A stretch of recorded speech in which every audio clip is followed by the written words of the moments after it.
Hey everybody, I am reviewing what in my opinion is currently my favorite figure. McFarlane surprised the hell out of me with this. Despite its flaws, despite its inaccuracies, despite some things that are well discussed in other videos all over about the head, the cowl, the pose, whatever they want to go off on them. I got this guy in hand. This is of course the Batman from the 6-pack. With the yellow bat and the golder belt. I did not acquire the 6-pack, but I did get this figure. I wasn't going to pass on it. I had to have a version of this figure somehow, some way. And I find this figure to be incredible. As far as the body and the body sculpt and the detailing on the body and the, even the diaper thing that people call it, I call it the trunks. All that to me is exemplary. The surface. The texture of the surface looks like the suit in the movie.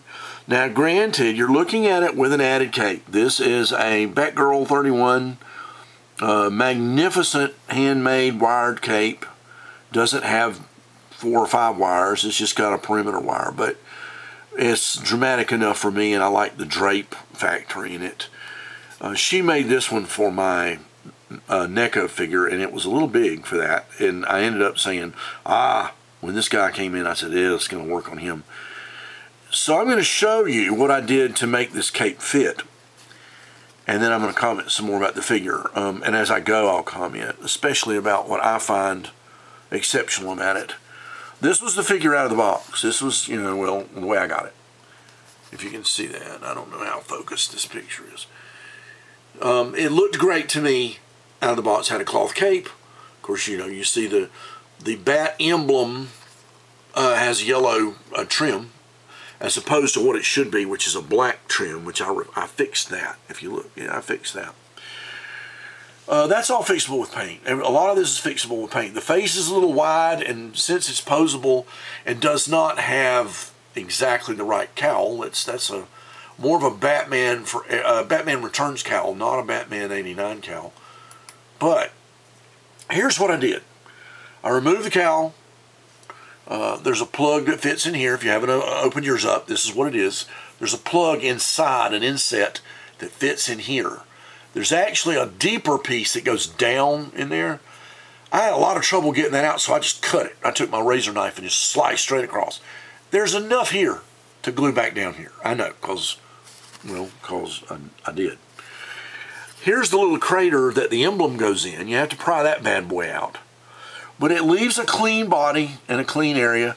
There's a little trench here. That's for the forward part of the cowl rim to tuck into over the emblem. All right, let me see. Let me kind of get to the next shot and you'll see what I'm going to do. Yeah, there's the cowl. There's the head. And the yellow rimmed emblem. All the pieces all together there for, for use. That's what they look like out of the body. Okay. So what I did was I took my Dremel tool and I dremeled out a new trench above where it locks down. That way the cowl will come down and lock down here, locking my cape wire into place. This trench keeps the cape wire, which is, bigger diameter than the cape. It keeps it under there and keeps it all flush. This gives the cape wire somewhere to go. So let me show you how that's going to look. Here I am getting the cape in place. I still don't have the cowl over it, but this has somewhere to go now. It can set in that trench. And then there it is with the cowl in place. So now this sits flush. These guys come straight out from beside the emblem like they're supposed to. It's a clean, more efficient fit. Repaint your bat emblem, give it a good gloss coat because it was shiny, and glue it into place, and you'll have that. Now, one of the things I also did, and let me see if I want to make sure my screen's in good focus here. Let me pull him down. Yes, I repainted his eyes. he doesn't have blue eyes, and the whites of his eyes are not so bloody bright. He has sort of almost greenish eyes, and I narrowed the face by adding black just to the edge of the mouth there. It's a subtle thing, but it helped narrow the facial part and make the mask look a little wider. Okay, making it a little more accurate. See, that's how it was before, and it was a very full face. But when you look here, I've got it a little bit narrower, and it helps the scale. And you can see my shiny emblem. And then we go from there to the full body. And you can get, you know, a much more Michael Keaton shebang out of a wired cape. Anybody that doesn't get wired capes, let me tell you, thank you, Batgirl. Thank you, OT Customs, who also does this. I got one for another figure, and I'm planning to hit on as many custom cape makers as I can.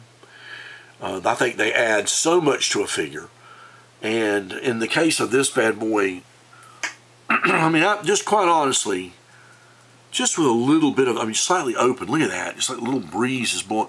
I mean, what an amazing drama. And then the surface of the cape matches the material. It's not cloth. It's just so much better. It's so much better. I really recommend that.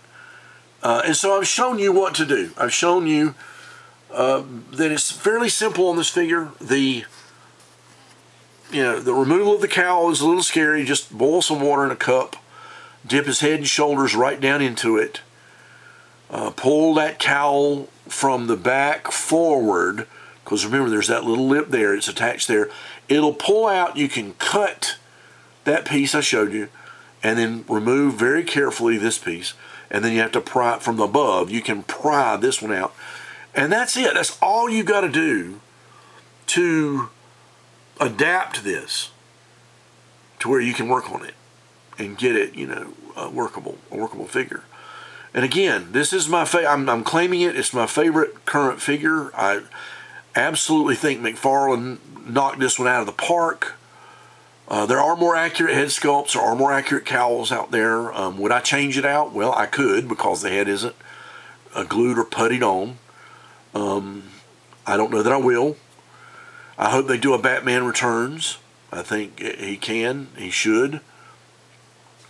Anyway, all that having been said, if you like what I've done and shown, hit the like, subscribe if you're new.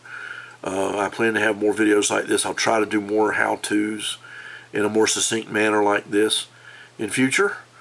But I loved working on this figure. I love this figure. Absolutely a top favorite, no matter what. And I hope you're enjoying yours. And those of you that have the set, well, I've got Clooney coming, and I may stop there and get some others. I've got a lot of nice 7-inch figures already. I don't need that box set. Go back and look at some other videos, you'll see. So anyway, I hope you enjoyed yourself. Take care. Good luck on yours. If you have questions, whatever, please post a comment, whatever. I'm here for you if I can help you. Good luck and enjoy this figure. It's a doozy.